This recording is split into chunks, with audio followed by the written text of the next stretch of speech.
kukabidhi Mwenge wa Uhuru 2025 ukiwa unawaka unameremeta. Mwenyezi Mungu naomba akusaidie. Mimi Al-Faksad Mashauri Etanga, mkurugenzi mtendaji wa halmashauri ya wilaya Masasi, kwa niaba ya mkuu wa wilaya ya Masasi Mheshimiwa Lecho Kasanda,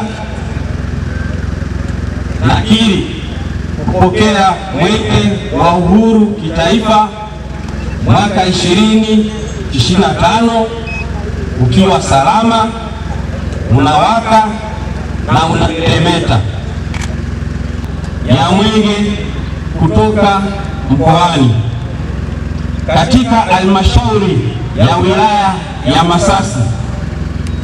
Mwenge huu wa kitaifa mwaka 2025 utakimbizwa umbali wa kilomita 104.1 ambapo utapitia miradi ya kimaendeleo mitano.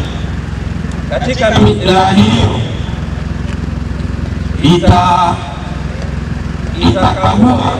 itafungua miradi miwili, itaweka jiwe la msingi mradi mmoja, itatembelea na kukagua miradi miwili.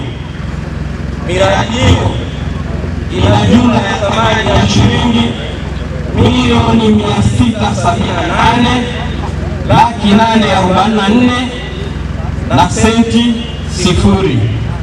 Miradi hiyo imegawanyika katika maeneo ya sekta zifuatazo: sekta ya miundombinu na barabara, sekta ya afya, sekta ya elimu, sekta ya mazingira na maendeleo ya jamii.